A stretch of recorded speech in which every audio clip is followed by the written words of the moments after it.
Good evening. This time I'd like to call to order the caucus meeting for September 24th at the Twinsburg Government Center.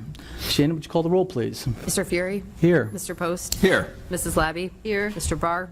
Here. Mrs. Walker? Present. Mr. Panacci? Here. Mr. Bellin? Here. Thank you. Do we have any presentations this evening, Mayor? We do not. Thank you. Are there any items for discussion for council? Okay. No, sir. Hearing none, next on our agenda is audience participation. Yes. First, we have Colleen Rubin.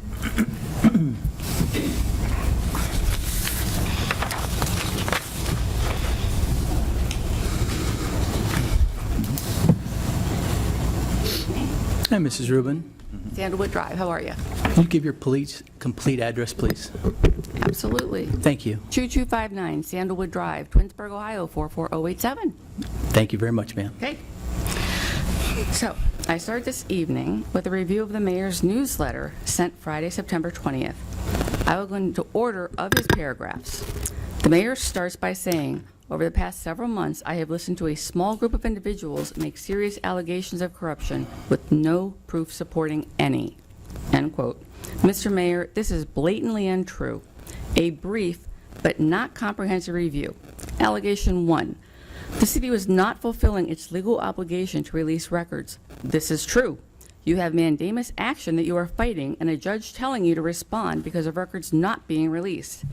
This allegation continues to be true as you cherry pick what you release and to whom, as evidenced by 2 of the police officers never getting their requests from January and February, as well as the one piece of video that you refused to release regarding Mr. Faust and the illegal search done by Officer Donato. Allegation 2. Records have been illegally manipulated to remove Chief Mason's son from a list of kids at an underage drinking party. True. We saw on Channel 19 his name was on the record, but the final record his name is gone. That is the question that you refuse to answer time and again because you know the legal severity of that manipulation of legal records. Allegation 3, the city is hiding records. The city stated outright that there is no video of the illegal tasing by Officer Donato. I have the email sent by Kelly Perez to Officer Pfeiffer saying just that. Then Channel 19 airs the video that you said did not exist. Again, I'm just repeating what he says. There were no allegations. They were all false. They're true. Officer Donato was involved in stealing from get-go. Criminal charges were suppressed. True. Allegation 5. Officer Vecchia was terminated due to being sexually inappropriate to a dispatcher, and after that she was driven out by hazing, and the city hired him back. True. There are many more, but time is limited. I need to go on. Paragraph 2. I will break this down into 2 parts. The mayor states, the whole matter, quote, the whole matter is a disgusting attempt to divert attention away from the real tough issues, referring to the terminating of the TPD-3. Residents have done nothing but draw attention to the termination of the TPD-3. Residents have gone to great lengths to not allow you and Chief Mason to deflect and hide. The officers were terminated because they wanted to expose the corruption of the police department of Chief Mason, Officer Donato, and others. I have only been able to highlight a few of the inappropriate and unlawful behaviors by the department heads. Those are the records that you are refusing to release, and that is what will be shown in a true court of law. The second part of that paragraph really struck me, as the mayor said, quote, the unfortunate need to discipline and ultimately terminate police officers who are not performing the job, end quote. The 3 terminated officers were the top performers for the TPD. Dan and Olivia had the highest stats. Dan was involved with the most calls in the whole department. According to Olivia's performance evaluation, she received a 5 out of 5 on response to call times. This is the true smear campaign taking place. Mr. Post, you clearly insinuated at the last meeting that at least one of the TPD-3 was not responding to calls in a timely manner. You made much about a 30-minute wait by citizens after making a call for help without specifying who that officer was. Again, these innuendos, just like the mayor saying 2 officers were having an inappropriate work relationship, more of the true smear campaign. Not responding in a timely manner has never been an issue with any of the terminated officers. Paragraph 3. The mayor says, One minute. quote, This group made a diversion by flooding the city with hundreds of public records requests on a nearly daily basis for months. I ask, who is this small group of people? I can only speak for myself, but I am my own agent in what I say, what I do. I did not belong to a group, and I have never requested a single record from the city of Twinsburg. Not only are you trying to vilify 3 amazing officers, but you are also now trying to engage in disparaging rhetoric regarding the public, trying to expose everything that you're doing. The problem is, you can't fire us. No, you cannot, and I will not be silenced, and every time you deceive the public, I will hold you accountable. Paragraph 4 is one of the biggest untruths yet to the citizens of Twinsburg. The mayor states, quote, "They sought to gain more attention by filing a public records lawsuit," end quote. Time. I can continue now, or I can continue in the other meeting. Can you wrap this one up? How much more do you got? Almost. Okay. A page. You've Go ahead, already Mrs. been through Rubin. 6. I Pardon me? type big. I've already been through 6. They're very big type. Why don't you finish, Mrs. Rubin? Thank you. I have not seen, okay, so the mayor says that this small group has filed a lawsuit.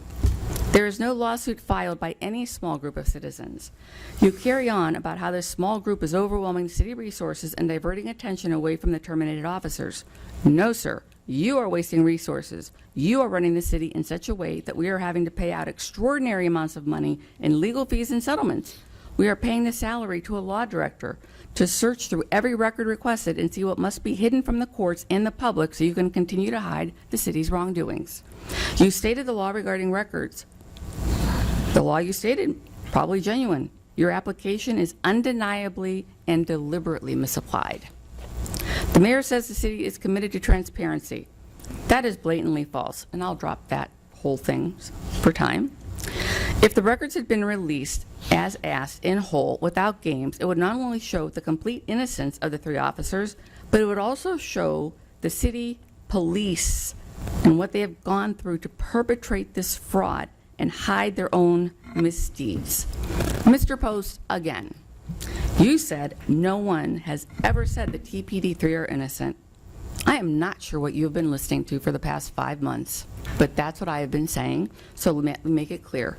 They are innocent.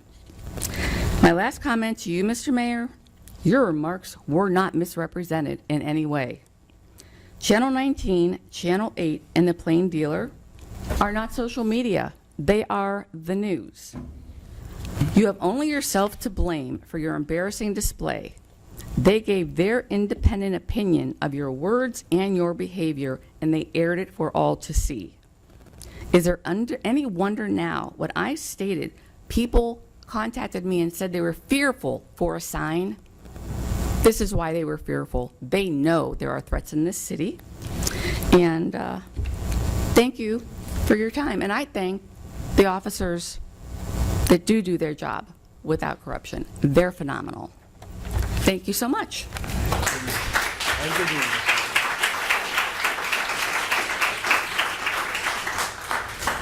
Next, we have Raymond Sharp.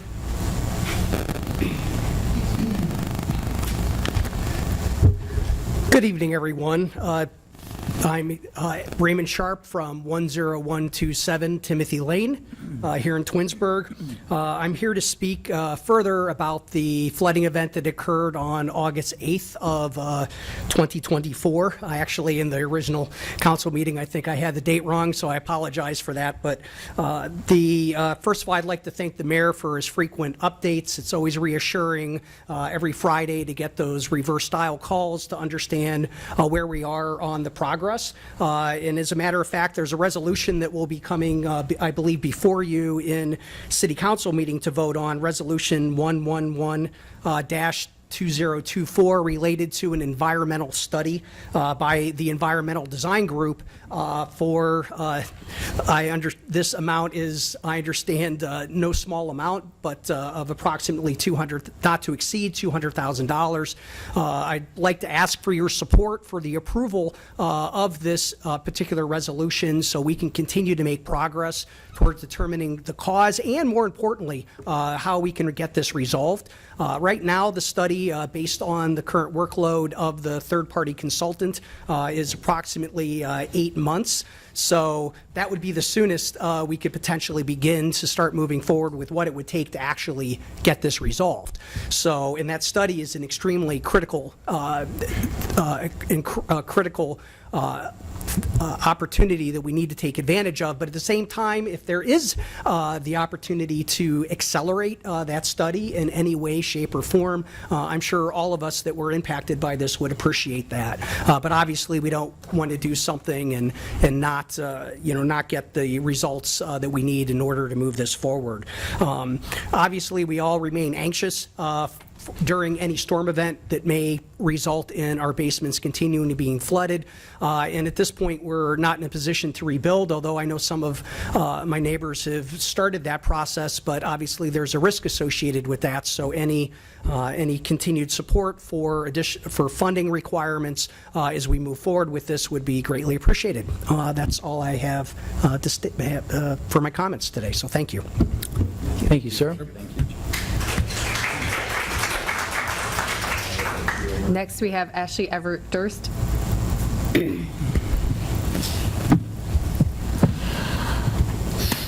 Ashley Everett Durst, 10,000 Ravenna Road. Good evening, City Council members. I am proud to say that my family has called Twinsburg home for 5 generations. Our family farm became the site of Chrysler and more recently Amazon. From city manager to assistant fire chief, my family has helped shape and serve this community into the remarkable place it is today. It is an honor to be part of the community they helped build. However, tonight, I must address an urgent and troubling issue that affects not only me, but the entire community. I have limited time to respond to some of the points made at the last council meeting, and I can't help but feel some of the remarks were directed at me personally. Perhaps I am sensitive, given everything I've been through, as I've been told that people here know exactly who I am. For those who do not, I am a working mother of 2 incredible girls. Until recently, I did not allow much of my time to focus on city matters, nor was I even concerned much. But after escaping a domestic violence situation at the end of 2023, I turned to Twinsburg Police for help. I am deeply grateful for the officers who helped me in my time of need. Yet something changed with how my situation was being handled. My daughters are friends with Officer Pfeiffer's children, and his wife has been a significant source of personal support. In January, before the case was filed with Summit County, having no knowledge, a protection order violation took place involving contact with the Pfeiffer family. In February, officers reiterated the seriousness of this in my support to administrating officers during an additional violation. Once the case became public record, I began reviewing the documents. It was apparent something was wrong.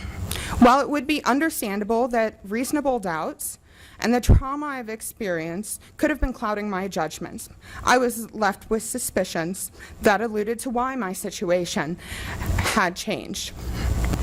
Let me be clear. The department has and continues to do incredible things for this community, as recently demonstrated on September 11th in response to the school threat. It was pointed out someone would be here if officers failed to respond in a time of need. Here I am. In July, I reported a potential violation of the protection order, and instead of receiving the help that I needed, I was asked, "Why don't you have Pfeiffer babysit?" When I questioned whether the department was refusing to protect my children, I was told this was merely an alternative option. This wasn't victim shaming, I was assured, but it certainly felt like it was. During the investigation that followed, the respondent was informed that I had been filing reports and charges would not be filed under the direction of the law department. The law department has yet to return my calls While the protection order is in place until 2029, federal law states, under the full faith and credit provision of the Violence Against Women Act, requires every jurisdiction in the United States to recognize, enforce valid protection orders to be honored, recognized, and enforced. Would this not require my protection order to be honored, recognized, and enforced? Yet the respondent, with a violent criminal history spanning 2 decades, has coached elementary sports, volunteered at schools, and has umpired youth sports as recently as this summer. I will continue ongoing discussions with those responsible for my children's safety where policy is clearly lacking. But this isn't just my problem. This affects other parents and children in this community. I have received a personal invitation to meet with the mayor. I am hesitant to accept. Officers reported internal concerns leading to a lawsuit regarding allegations of misconduct. They were not given the same level of civic due diligence, leading me to wonder what personal benefit would come from such a meeting. What truth would the mayor provide me? Would information I provide result in weaponization against me and my children? It is not only reasonable to assume that the allegations of corruption noted in their case could be weaponized to terminate them in response to the filing. Just as everyone has a past, I am left to conclude every department would as well. This one is no exception. Since my calls have gone unanswered, I've taken the alternative suggestion and relied on the awareness of TPD3 to protect my children, myself, and my community. I know the risk that my family is facing, and while I wait for legal proceedings, if the only protection I have left is the attention my signs bring, then so be it. Some may find my signs tacky or annoying, but they serve a critical purpose, ensuring my children remain safe. I know my signs may make some people uncomfortable, and perhaps that's the point. Attempts to embarrass or defame are just a deflection from the real issue, allegations of corruption and how it's affecting this community. I won't risk my children's safety just to avoid offending others. Personally, no amount of public shame or belittling is worth risking safety or rights. It has been stated that records have been provided while the court states otherwise. I am led to trust the statements made under penalty of perjury over this forum. Knowing an informed minority will always prevail over an uninformed majority, residents are asking for information and transparency. I have brought a fraction of the records with me tonight, including those backing my statements. I will continue to speak out and wait for my personal record requests to be filled.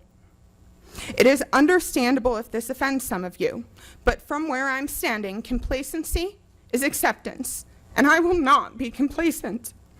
I want to extend my thanks to Colleen Rubin for her courageous advocacy and to the TPD3, along with their families, for continuing to protect this community despite the challenges they are facing.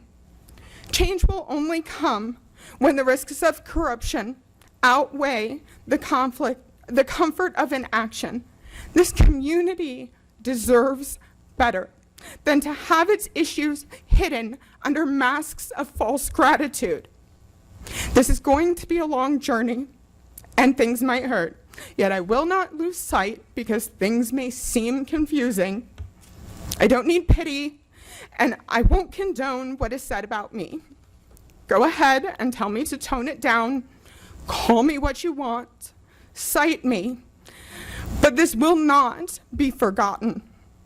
Once I step away from this podium, my ability to respond is revoked. No comment made in response will change the impact this situation has had on my family and on this community. Even if you hate it, we're all in this. I stand with TPD3. Thank you.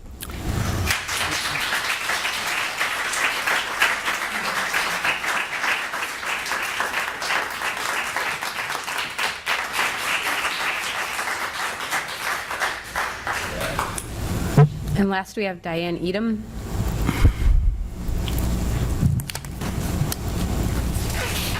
don't even know what to say about this. I'm just appalled. I'm speechless. I don't even know if I could get through this. I have questions, and I don't think you'll answer. Excuse me, ma'am, can you state your name and your address for the record, please? Diane, item 9889 Chamberlain Road. Thank you, ma'am. I would like to know, does the city of Twinsburg have a code of conduct and core values that all employees are required to follow? Are you allowed to answer or no? If not, I'll submit these, I'll give Shannon these questions. Yes, but, yes, they do. Okay. I'd like to know if this is posted on the city website or how we could find out what the code of conduct is.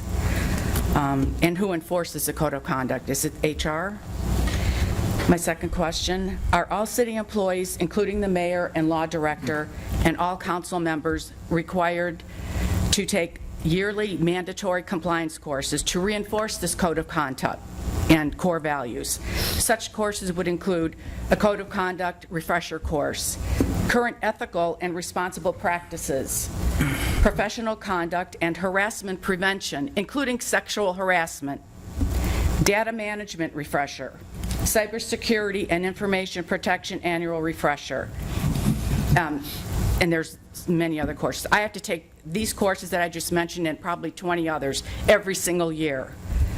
They're updated and new courses are given to us. And I would like to know if employees are required to take an assessment to pass this course.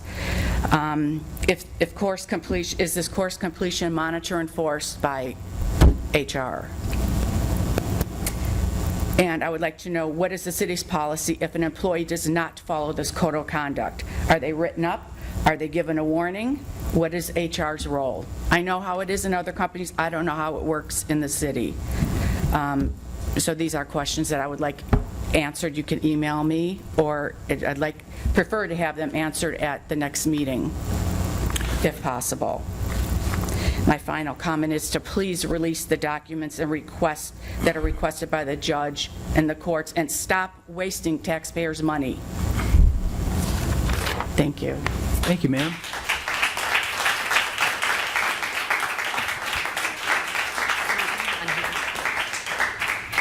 That's all we have this evening. Thanks, Jen. Okay, next is pending legislation. We'll start with Resolution 100, 2024. This is an ordinance resolution to enter into an agreement with the Summit County intergovernmental MOU regarding creating a retention of tax revenue sharing. The city is currently a part of the agreement. There have been some revisions that we've worked through. Mrs. Ziegler gave council a full report on this.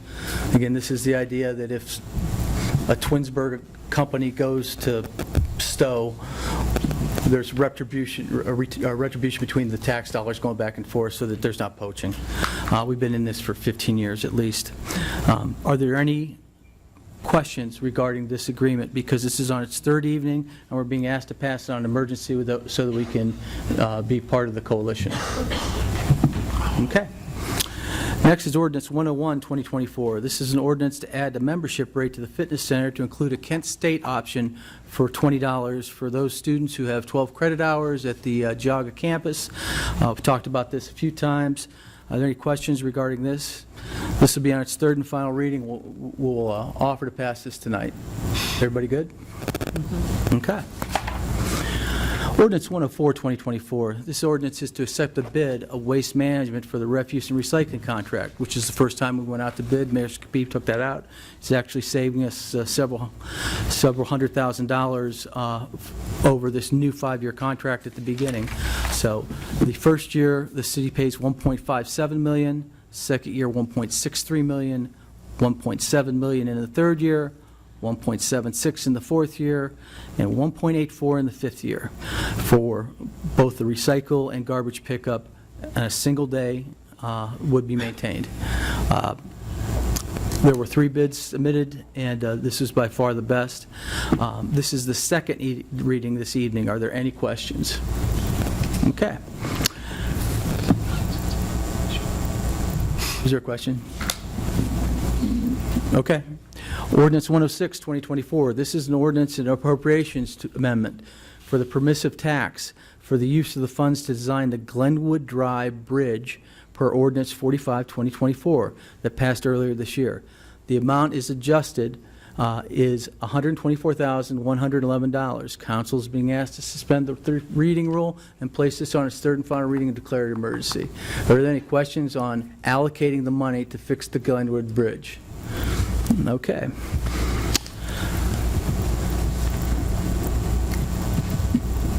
Next, I have Resolution 107, 2024. This is a resolution with the intent of the Ohio Public Works Commission on Ethan's Green Sewer Outfall Lining Phase 3. This project will provide 50% of the total cost, not to exceed $220,000. Council is being asked to suspend the three reading rule, pass this on an emergency, so financing the reimbursing can be done in a timely manner and get the project going. Are there any questions on 107, 2024? Resolution 108. This is a resolution to the intent of the Ohio Works Project Commission for the Ravenna, Shepherd, Broadway, and Richmond intersection project. It's not going to totally line them up, but it's going to make it much better than it is. This has been going on for 10 years. And finally, we have all four entities in the multiple counties are on board. We are to provide 11.8% of the total product costs, and this would not to exceed $309,088. Council is being asked to suspend the rules so we can get this project going in a timely manner, hopefully before the winter break where they don't do asphalt. No questions. Resolution 109, 2024. This is a resolution for the intent for the Ohio Works Commission for the Tinkers Creek Interceptor Sewer Project. This will provide 49.3% of the total project cost, not to exceed $250,000. Council is being asked to suspend three reading rule on this and pass as emergency for the finance and reimbursement be done in a timely manner. Are there any questions on this one? All right. Resolution 110, 2024. This is a resolution is agreement with ODOT for the urban paving program. This is resurface Route 82 from Cannon Road to East Corp limit, the East Corporation limit of Twinsburg. Council has passed the precipitory legislation in February this year. This project is an 80-20 split. ODOT will be administering the project, so they'll be running it. And council is being asked to suspend the three reading rule so that we can pass this on an emergency so ODOT can go out for a bid for the project as soon as possible. Are there any questions on this one? Okay. And lastly, we have Resolution 110, 2024. This is a resolution to hire an environmental design group for the hydraulic review and design of solutions to storm events causing flood from the August 8th Timothy, Hawken, and downstream properties of Ethan's Green. This total for the design contract is $200,000. Council is being asked to suspend the rules and place this on emergency so that we get the contract signed. Again, the contractor that's the best at this that we decided through our engineering and administration is busy, so we need to get in line. So that's why we wanted to put this on emergency and get it passed. Are there any questions on this? Yeah, I have a question. I don't know if it's best for Amy to answer this. We're being asked to spend $200,000 in this, and I'm not saying... Not to exceed $200,000. Can you just give a better understanding of where the majority of that money's come from? I mean, I saw all this and I read through this. Can you give just a better... Just seems like a lot of money. I'm not saying it is because I don't know. This is not my wheelhouse. But can you just explain why it is such a high cost for just a consultant? You have a detailed breakdown in there. Yeah, The first thing we have to do, the drainage area there, just going to the Waterford Pond, is over 200 acres. The whole drainage area is over 700 acres. So they've got to basically first gather all the data. Now, we have all the record plans, we have the as-built drawings, but you have to get all that and lay that all out into a model system. So they're going to go through all those plans, then they're going to augment that with the next line item is surveying. So they're going to go out in the field and have to get additional survey information. I think the third thing in there was one of the solutions may have to do with volume associated with how we water and different things associated in there. So it's, if authorized, getting what those lakes, two lakes, the upper lake and the lower lake, because we do know there's a fair amount of sediment buildup. Now, sediment buildup doesn't necessarily, the elevation of the water is what's being stored. You can't really store water below where water sits. There's no way to make it. But there is sediment in those that basically, if we lower those ponds, will become less healthy of ponds, because now you don't have the 5 to 7 feet of water that would make a healthy pond if you're lowering those things. So knowing that and what project may be there. So there was a dollar amount in there. And then after they've created the models, as far as getting all the data in there and able to run it, they've got to calibrate the model, and they have to actually run it physically through modeling systems and software and a lot of different things associated with that. The largest I think was 75,000 was the last one. It's the alternatives, and again, that is a dollar amount. That's an estimate, because we don't know what those alternatives are going to be. The total didn't come up to 200,000. What we saw as we're trying to get this streamlined and fast-tracked. We know that we're going to have a resident meeting. That isn't in there, so we wanted to make sure we didn't have to come back and say, oh, by the way, we want to have this resident meeting, and we have to bring people in and pay those people to do that type of thing. So we wanted to make sure we had some contingency in there, so that's why you have the not-to-exceed fee. But the breakdown is all in there, so in different components of what that work would be. Yeah, I have it. You're paying for manpower, and when you think of manpower, you're paying for, you've got to pay. Manpower is not you're paid, $50 an hour, Mr. Post, that's what there's the overhead, there's cost of money. There's a whole bunch of things figured out in whenever somebody bills personal time as opposed to here's your widget. It's a different element that is basically all set up in how you run through those when you come up. So as people make more money, the cost of things, and it's, as even jobs that I did, for construction that are widgets, those are costs associated with doing that. So it can't be done in 5 minutes. It's a time-consuming task to develop a true model, and we want to develop a model that's actually, that when they run the model, we can say, yeah, that's exactly what happened, or okay, we've got to go and collect a little more data so that we can kind of mirror what happened, so that we can then use that model in an intelligent fashion. Because I can come up with 3 or 4 different ideas of what we may or may not, but I don't know if they're going to work unless I have a robust model. So this is a robust model so that we know that the end game, because we don't want to have whatever solution we come up with associated with it. We had a lot of water, a lot of rain, so the storm event was very, very large. But is there a way of providing a higher level of protection and concern?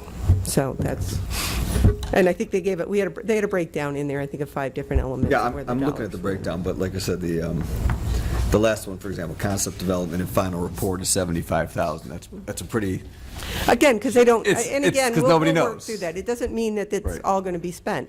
We could get to the stage where we've come up with and know what the solution is after we've done a lot of the modeling and have a Okay. very decent idea, and not have to do 3 iterations where it could be something that's simpler than what we think. So this is And it's potentially- also there's also environmental work that has to be done. When Ethan's Green was built, a lot of these ponds were part of the mitigation. So they're all regulated ponds by the Army Corps of Engineers. It's just not something that somebody owns, and it's Right. we have things that we have processes we have to go through and find out what those elements are. So your best guesstimate is that this will be more than enough to 100%, in your best guess, to determine that this is probably going to. I think this will give us a robust model that we can run scenarios through. Okay. It's then how many scenarios, if you don't like the scenarios we run through. Right, well, I just And that's listen. why they did limit the number of scenarios that they would, could 100%. spend time putting together Yeah. in those. I just want to thank you and thank the mayor for being so responsive and so quick to, try to figure all this out for the residents. I think that's great. It's great.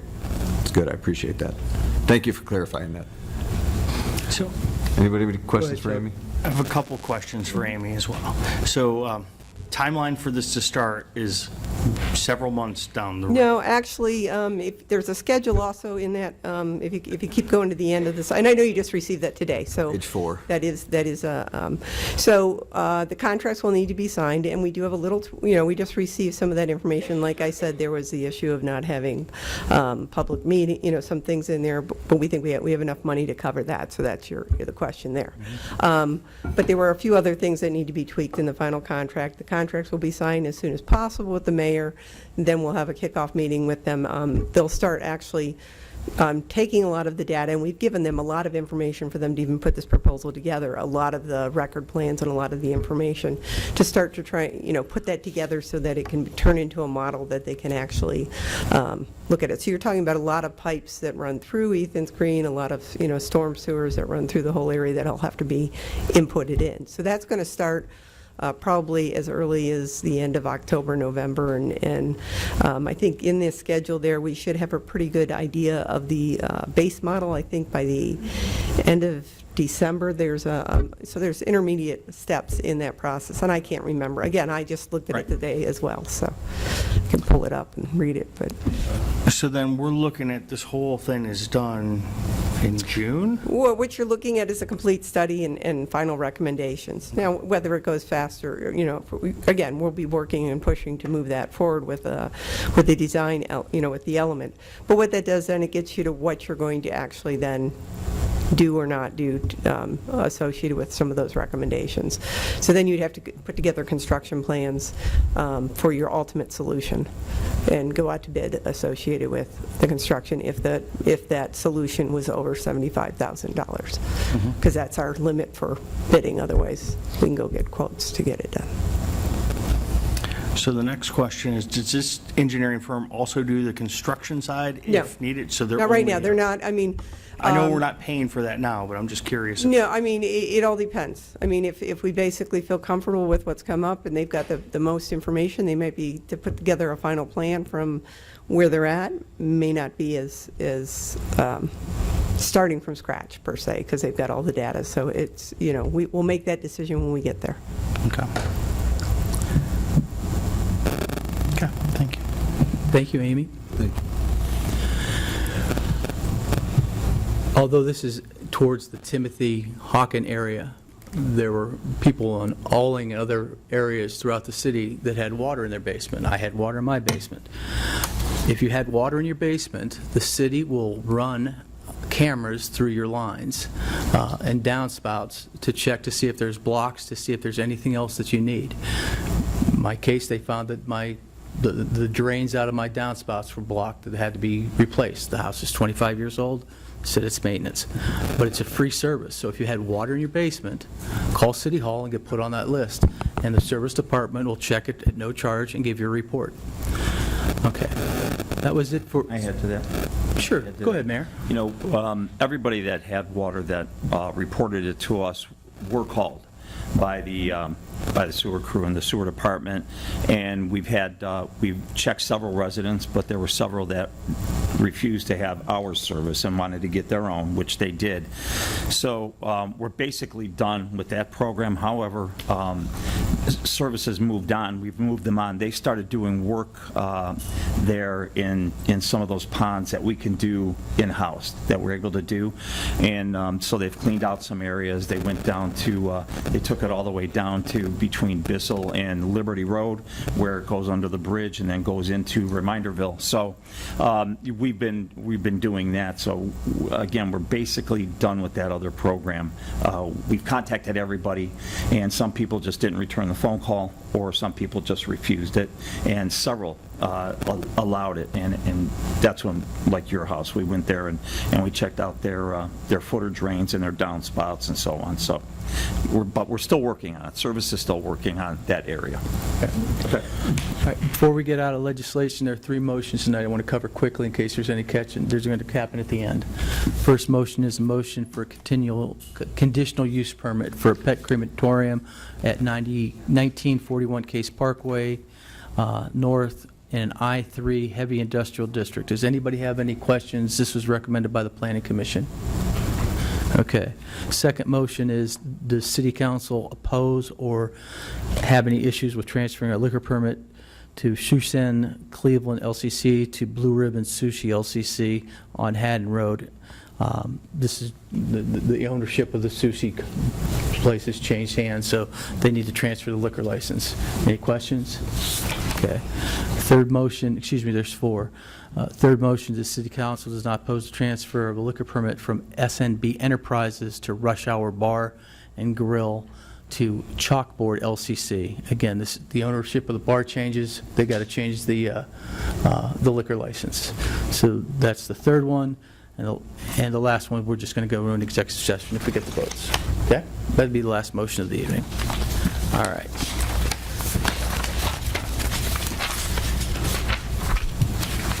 Okay, do we have any miscellaneous at this point for the caucus meeting?